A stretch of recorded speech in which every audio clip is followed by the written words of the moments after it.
I'm always looking to infuse my wardrobe with staple pieces for the season ahead. Quince nails it with luxe essentials that feel effortless and look polished, perfect for layering and mixing.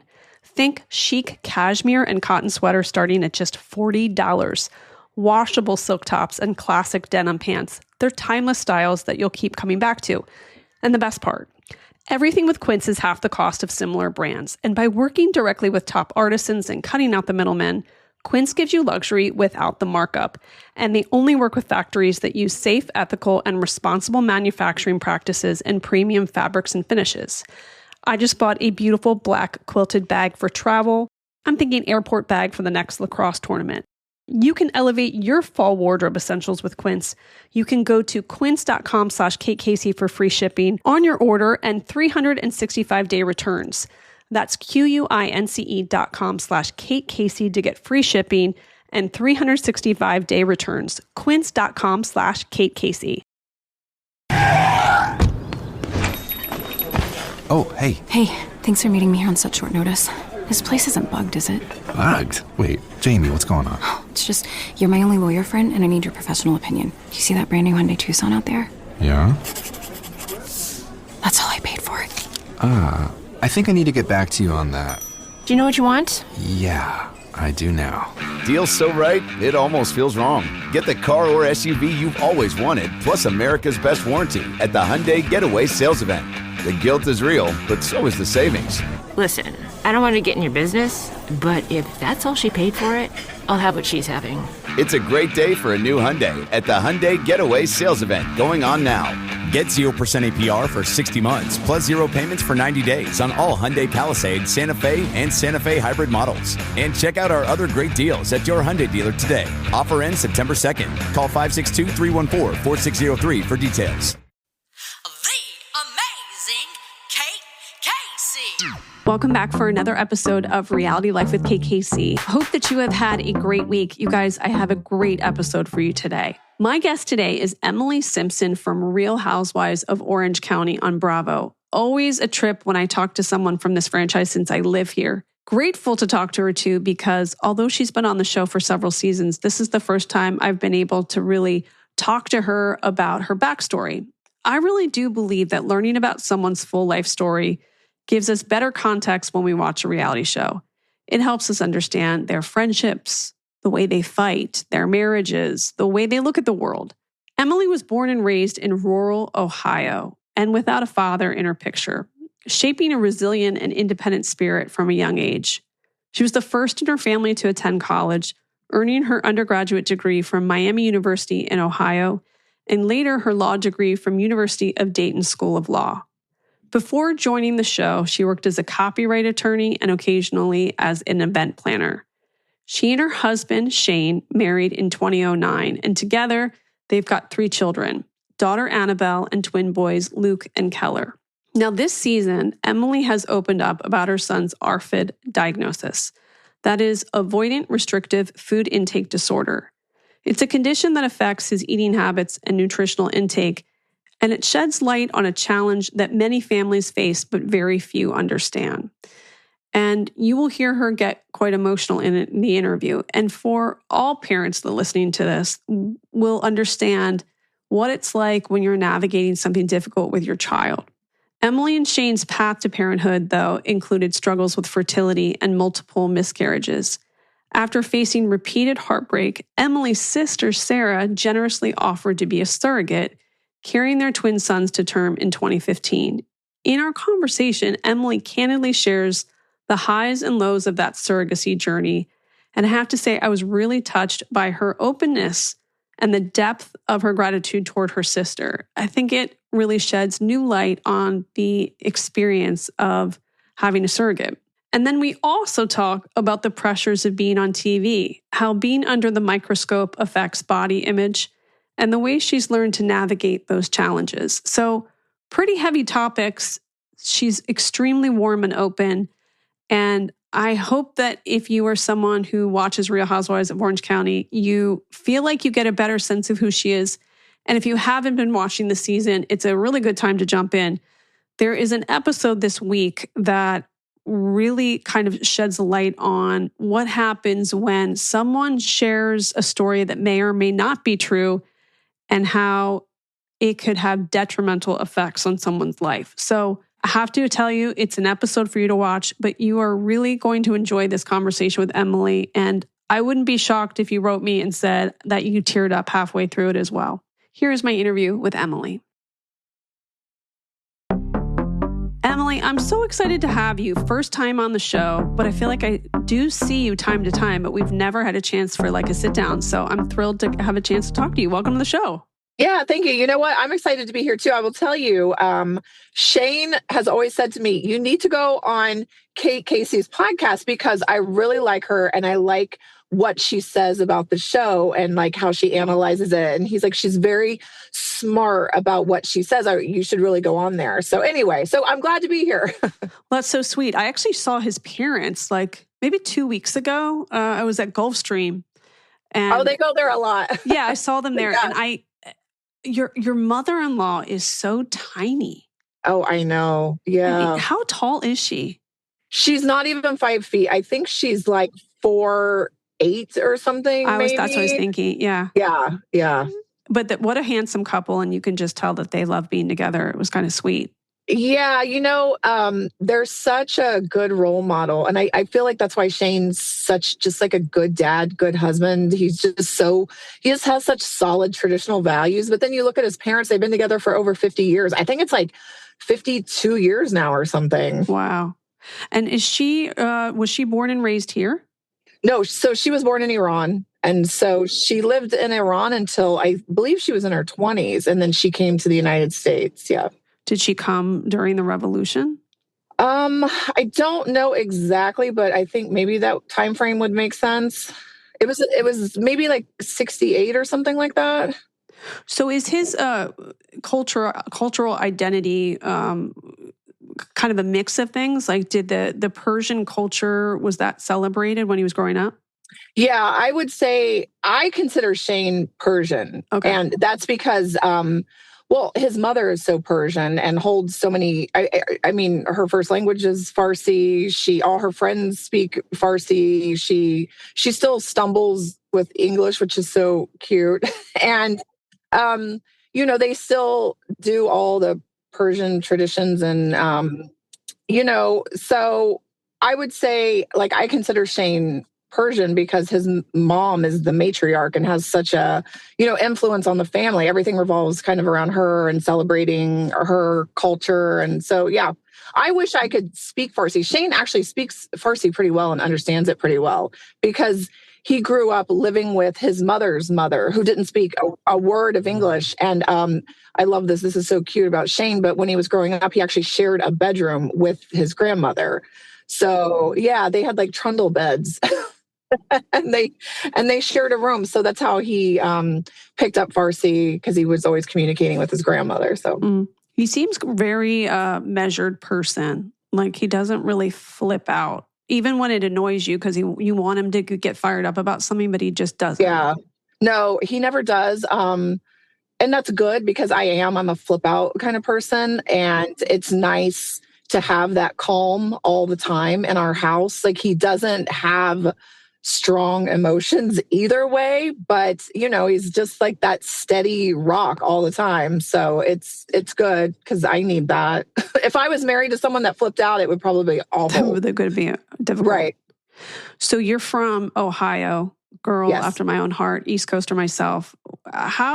And you've lived here for quite some time. How are you still very Ohio? I am so Ohio. I would agree with that. I think it's because, I spent the majority of I don't know, I'm almost 50 now, so maybe I've been more in Orange County now. I don't even know. But, I grew up in Ohio. I went to college at Miami University in Oxford, Ohio. I went to my first year of law school at the University of Dayton. I don't know. I just hold so many Midwest values. It's just, that's where I was formed, those were my formidable years. So that's just who I am. I still have friends from Ohio. My sister my whole family still lives in Ohio. I try to go home as much as I can, which usually ends up about once a year. And I take the kids with me. and they love Ohio, and they love it because it's so different than Orange County. It's like a whole new world for them, all the land, and there's cows and there's cornfields, and it's different, and they love it. So at what point do you meet Shane? Because I remember you telling the story. It seemed like you worked together and then you sent like a message to him. How did that happen? Oh my gosh, it was so long ago now. I mean, it's been 17 years. We did work together. So when I first graduated from law school, I worked for a real estate firm in Orange County, and I worked with Shane. And we were just like work buddies because he's so funny and witty. And I was just like, he always made me laugh at work. And then he was divorced in 2007 from his first wife. He has 2 kids from his first marriage. I was married previously there wasn't like anything dramatic. He was just in the military, and I never ended up seeing him. He was stationed in so many different places. We just fell out of touch. And so then, and I don't know, Shane and I were just always those friendly work people. And then when he got divorced, I was just like always there for him during his divorce. And then I don't know, it just came out in like an instant message kind of thing. He says it was me. I don't think it was me. I think it was him. I think he was like, do you want to get married? And I was like, sure. And there was like no romantic anything, no dating. We just got married.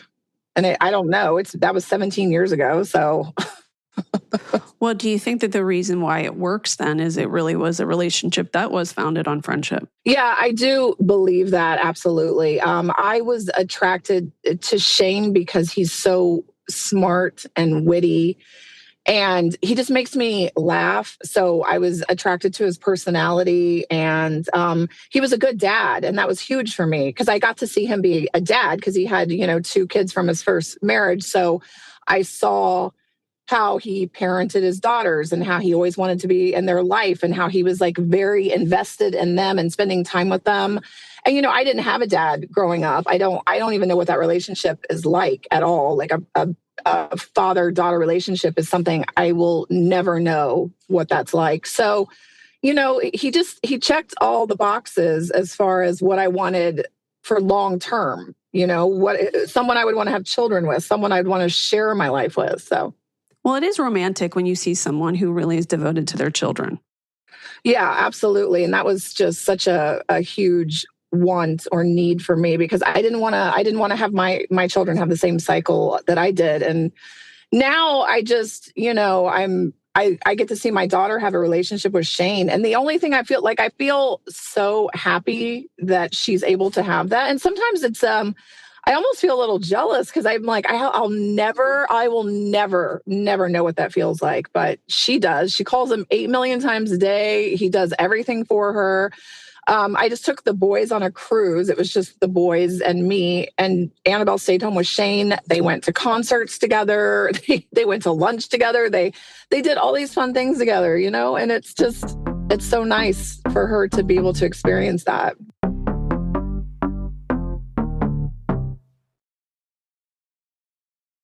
Summer's winding down, and while I like to be back in my routine, I am looking for a refresh, and that's why I've been working around my house, making slight changes that are elevating each room and outside. Wayfair has been my go-to. The girls have new pictures on their walls, Jack has new linens, I've swapped out our picture frames in the living room, we have new accessories on bookshelves, and now that Mia's cooking more, we got all new cookware. And we're thinking about getting Hayes a trampoline for the backyard to work on our aerials too. I'm telling you, all of this I have found through Wayfair.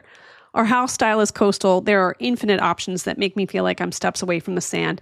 So I know that with every style that you guys like, you're going to get it, you're going to find it on Wayfair, and no matter your space or budget. So they're going to make it so easy for you to tackle your home goals with endless inspiration for every space and budget, and free and easy delivery even on the big stuff. So this is what I want you to do. Get organized, refreshed, and back to routine for way less. Head to wayfair.com right now to shop all things home. That's WAYFAIR.com. Wayfair, every style, every home. This show is sponsored by Liquid IV. I'm soaking up the last bits of summer while feeling the pull back to routine. I've been enjoying going on a ton of hikes, and it's really important to stay hydrated. Liquid IV is easy and it's convenient. You just tear, pour, and enjoy. Just one stick and 16 ounces of water hydrates better than water alone. Staying hydrated is so important, especially in the heat, fueling up for sports, feeling yourself after a long trip, or even a night out. Now, remember that delicious popsicle that you would get at a summer birthday party? Well, Liquid IV has captured that taste with the Orange Vanilla Dream Hydration Multiplier. It's going to remind you of that popsicle. That nostalgic vanilla flavor with notes of candied orange can help you feel hydrated better than water alone. Again, grab your water, tear, pour, and enjoy, and stay hydrated this summer. Visit liquidiv.com, and I want you to use the code Kate Casey at checkout for 20% off your first order. Again, visit liquidiv.com and use code Kate Casey at checkout for 20% off your first order.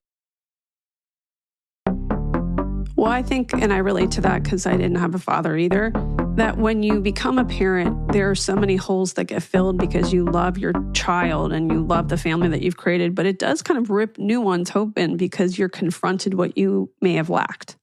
Yeah, absolutely. I think that was a very eloquent way of saying it because obviously I always want better for my children than I had. But then also it does open up wounds where it's kind of sad sometimes because I just have to, I think about how I'll just never know what that's like ever.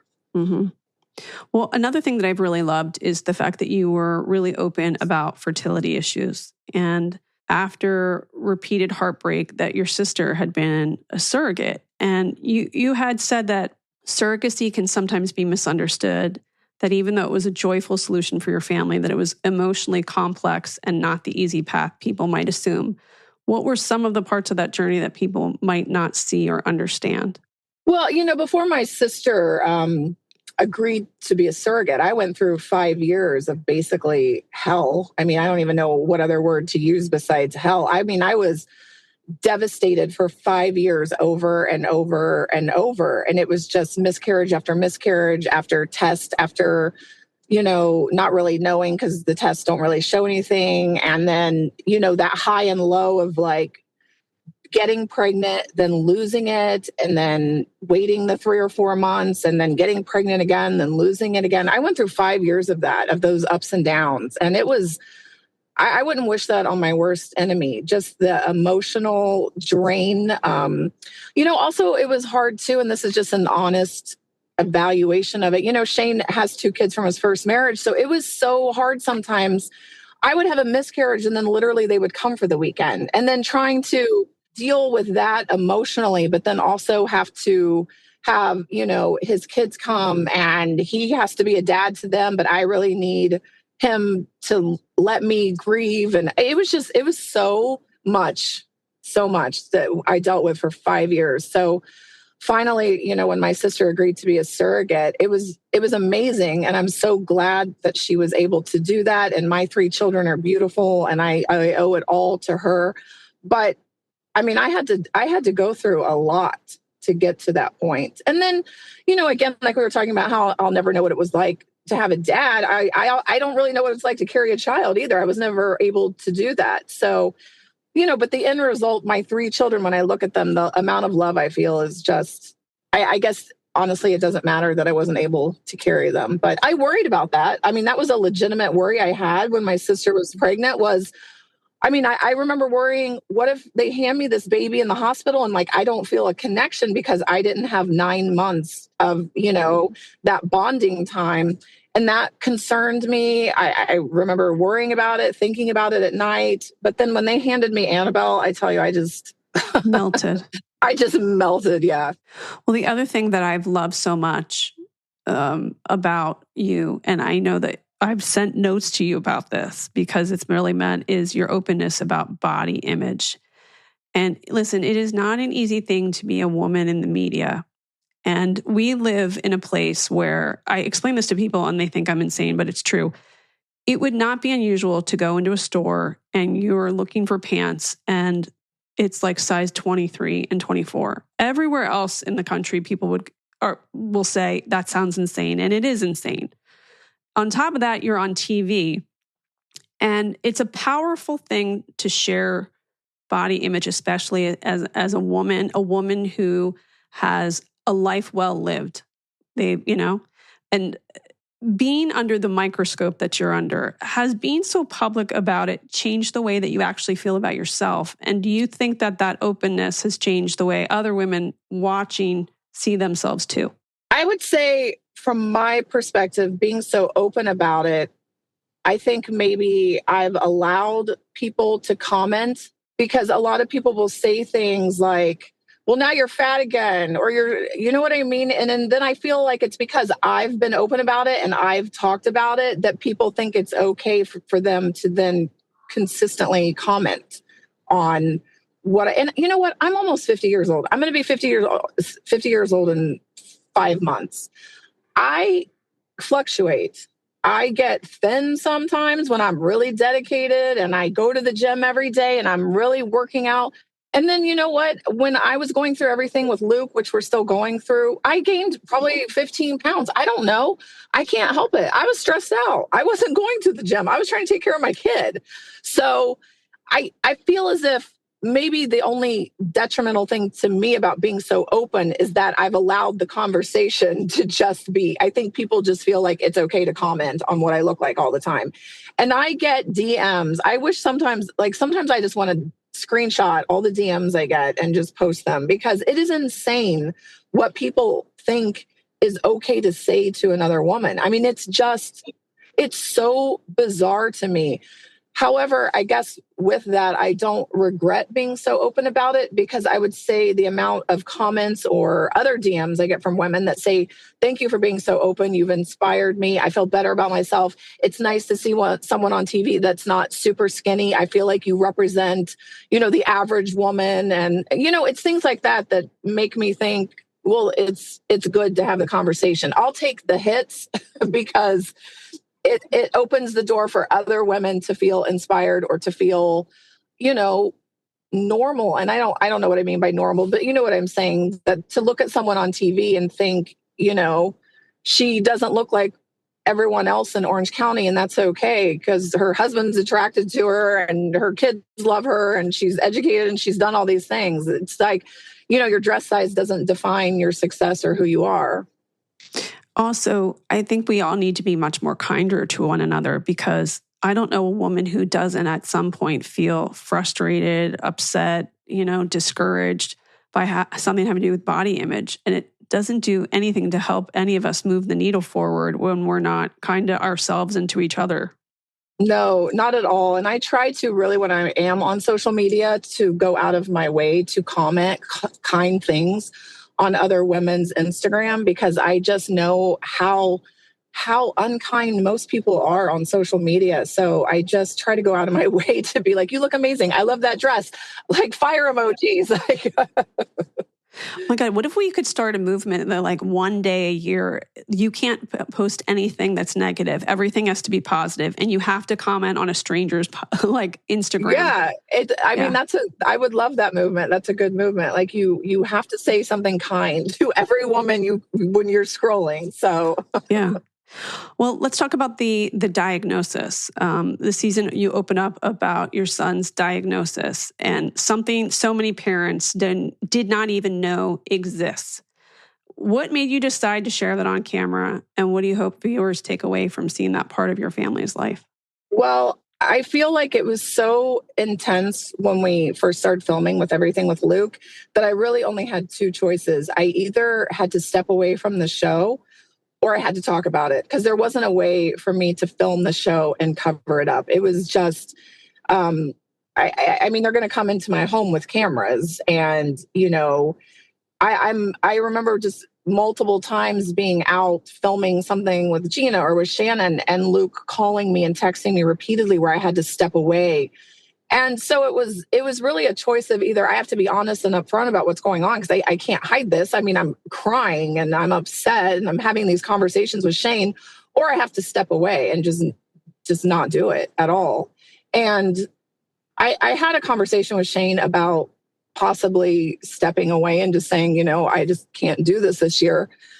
And sorry, I get emotional whenever I talk about Luke. I'm glad that you do, though, because it's important for people to hear really what was going on behind the cameras. And I have to let you know that there are so many people who are listening to this who have their own children who have had a diagnosis of some sort. And it can feel very isolating, and you blame yourself, and there's this whole process. But to see somebody who is open about that struggle of getting a diagnosis and getting some sort of answers totally resonates with them. Yeah, I have to tell you, I was so overwhelmed with the amount of comments and messages that I got from moms. It was just, I couldn't even get to all of them. There's just so many thousands, I would say. So I knew in my heart of hearts that I did the right thing by being open about it and about talking about it, because the amount of messages that I've gotten, and I don't mean like little, just like, thanks for talking about your son. I mean, just long, long messages of moms sharing their stories about their children. And then also telling me, I didn't know, I'd never heard of Arfid before. I'm going to look into it because my child is dealing with the same things that you described in Luke. And now I feel like, they might have this disorder. So I'm going to study it, and just questions. And I just felt such a sense of, community. And of course, there were just such nasty people that post things on X and are, like, she's just doing it for a storyline for the show. Like I would talk about my child or try to extort my child in some way for some benefit to me. The benefit was that I brought all these moms together that were discussing and feeling less alone and sharing their own things that they've gone through. And I had therapists reaching out, and I got so much more information from the viewers and the fans than sitting in a therapist's office for an hour. I mean, I'm talking to real moms out there that have gone through it, that have had the same symptoms, that said, this worked for me, this didn't work for me. And it was just such an amazing wealth of support and knowledge that I just feel, I'm just glad that I did share it.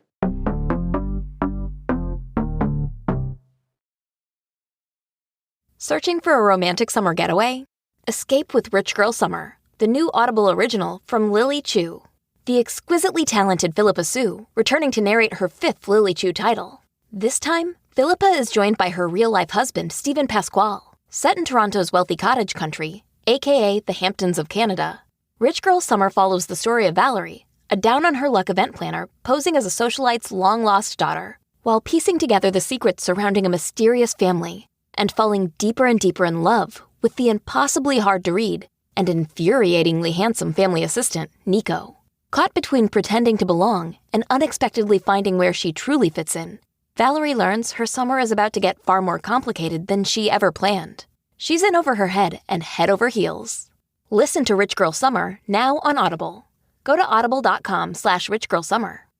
It's your man, Nick Cannon, and I'm here to bring you my new podcast, Nick Cannon at Night. I've heard y'all been needing some advice in the love department. So who better to help than yours truly? Nah, I'm serious. Every week, I'm bringing out some of my celebrity friends and the best experts in the business to answer your most intimate relationship questions. Having problems with your man? We got you. Catching feelings for your sneaky link? Let's make sure it's the real deal first. Ready to bring toys into the bedroom? Let's talk about it. Consider this a non-judgment zone to ask your questions when it comes to sex and modern dating in relationships, friendships, situationships, and everything in between. It's gonna be sexy, freaky, messy, and you know what? You'll just have to watch the show. So don't be shy. Join the conversation and head over to YouTube to watch Nick Cannon at Night, or subscribe on the Wondery app or wherever you get your podcasts. Want to watch episodes early and ad-free? Join Wondery Plus right now. Well, I think I always say that's the beauty of these shows, is that they're stories of real women watched by women, stories that may not appear in movies or other forms of media. And this is just a window into the lives of women in suburban Orange County. If you had not been honest about what was going on, do you feel like you wouldn't have been being an authentic version of yourself this season?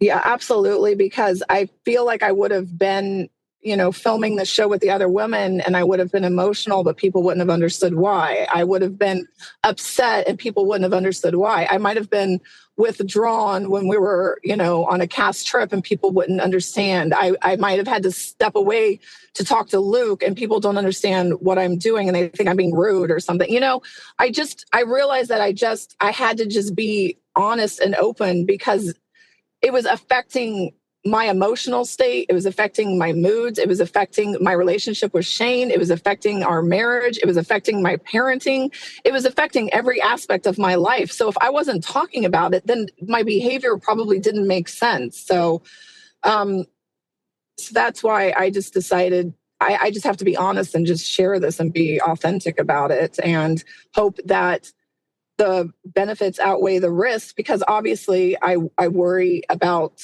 anything negative coming towards my son. You know, kids can be cruel. I know that. I'm not stupid. I know that moms at my kids' school watch the show.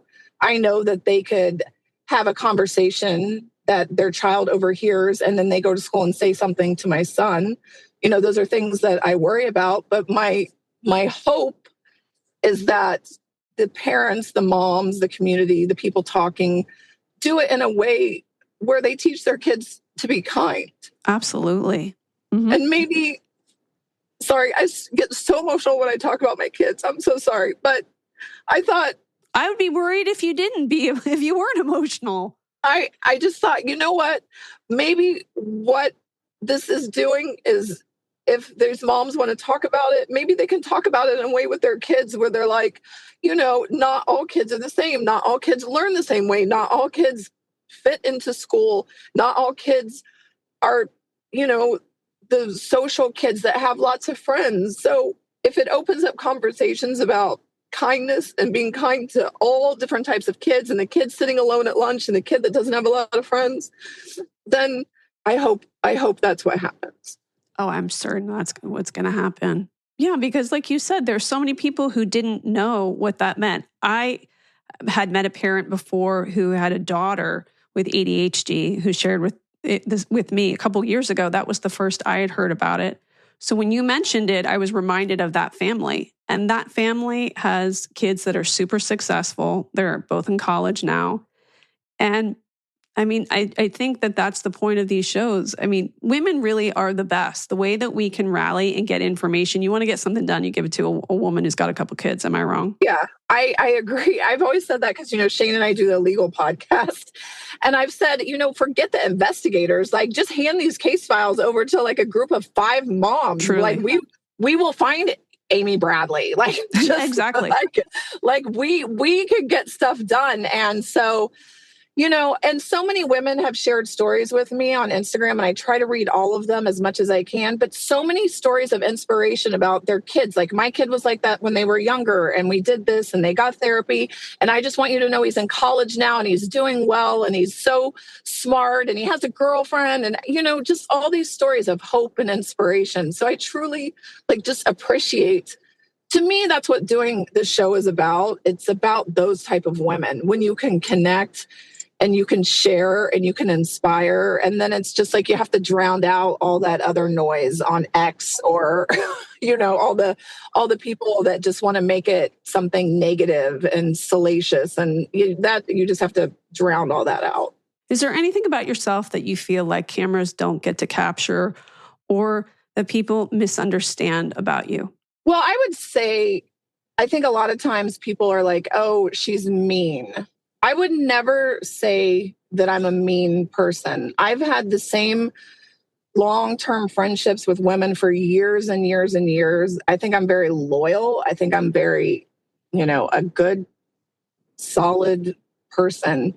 I think I don't have like time for bullshit. I'm just... Well, I think you were born into a place, because I'm back there too, where you're like, everyone's just really direct. And it's kind of hard to understand that as an outsider when you live in Orange County, where people just have a completely different way of acknowledging. They kind of like sweep it under the rug and they kind of wave to you and say hi and they leave. I think you're direct and maybe assertive. And that would come with someone who's highly educated, who worked in the legal field. Yeah, I would say people sometimes don't get that. Like, sometimes I know I'm like, okay, I need to work on the delivery. I need to like warm it up a little or make it a little more warm and fuzzy. And I try and I can't. I just can't. I just say what I think and it just comes out, and I know it comes out direct. I know sometimes maybe it comes out harsh, but it is what it is. And I'm very analytical. So I'm always like, looking at situations, thinking about the facts, thinking about, what is right, what is wrong, and it, maybe some people it doesn't land because I'm not like, oh, she's so beautiful. I say like, she looks like she was dipped in formaldehyde. So, and then people are like, oh, she's so mean. I was like, no, actually that was a compliment, but I just don't say compliments like a normal person probably says compliments. So yeah, I get it. What about the future of, moving into the rest of the season and onward? Is there a part of your life that you hope viewers get to see? I don't know. I feel like the show captures, a little of everything. I don't know if there's anything that I would want them to see that I don't watch the episodes, honestly. I've said that like a million times. So that's for me. I know it sounds insane. Everyone's like, how do you do that? But for me, in order to do this show, I have to keep my sanity, and I have to keep my family intact, and I have to keep my priorities straight. So one of those things is just not watching the episodes. Then it's just because I find myself being too overly analytical. And then when I'm overly analytical, I become too self-deprecating and too degrading of myself. And it's like, oh, I look like crap there. Why was my makeup like that? That's a horrible confessional look. Why did I say that? Why didn't I say this? And it's like, I don't want to step away from watching an episode with nothing but why this, why that, why. And then I think about it. I stew about it. I don't want to do that. It just is what it is. I wore what I wore. My makeup looked like shit. I looked ugly, whatever. I gained 10 pounds. I can't help it. I can't go back and change it. So I'm not going to watch it.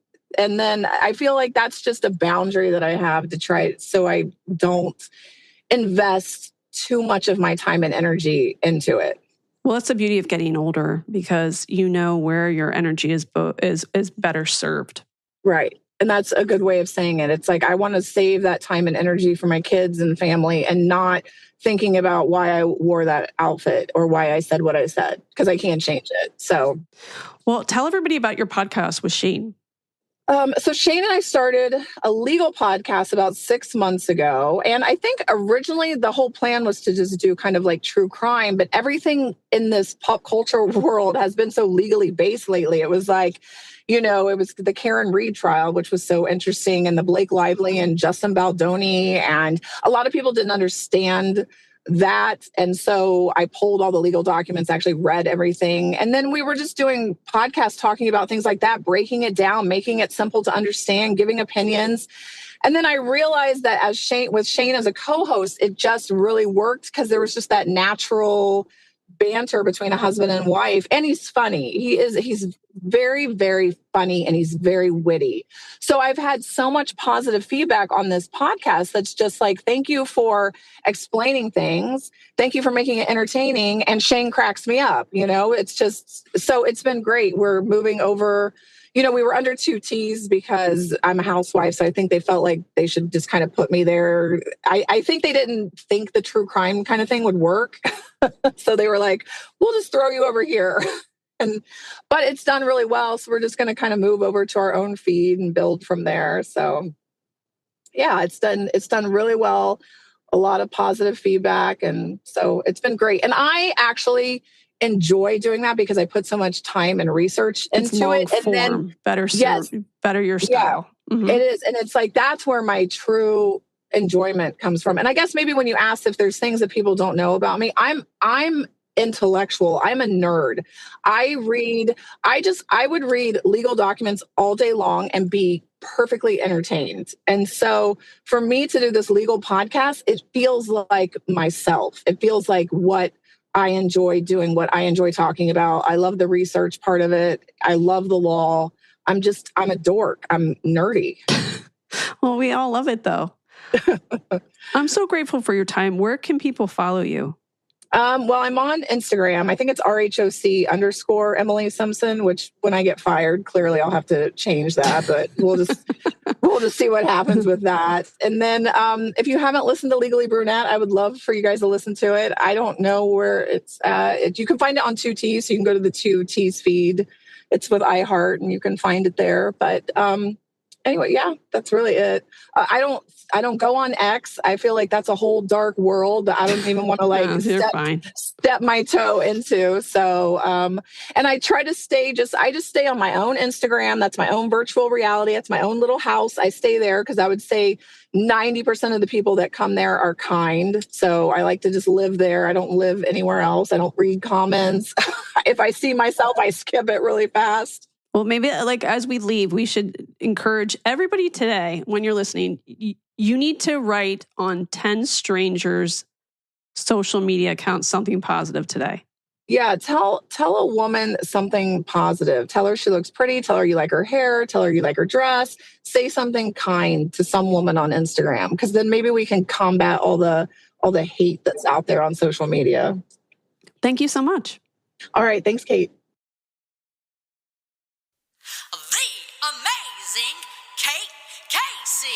I want to thank my great guest, Emily Simpson, and remind you to make sure that you click subscribe. Please leave a 5-star review.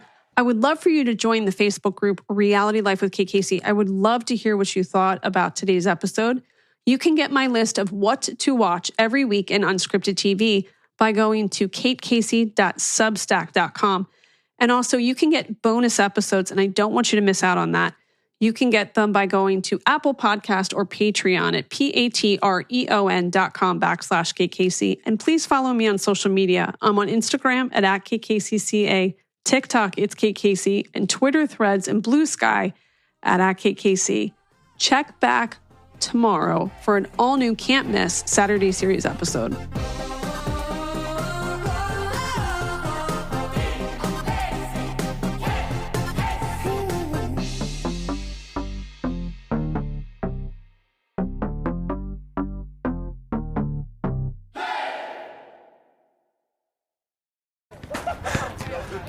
Basketball game? Crushed it. And the day's just getting started. Now, kicking it with my crew. When I need a quick snack, Go-Go Squeeze Active Fruit Blend with electrolytes pouches are always in the starting lineup. Made with real fruit and select electrolytes. And so tasty. From workouts to hangouts to whatever's next, I go with Go-Go Squeeze Active. Snag yours on your next store run. Available on Amazon.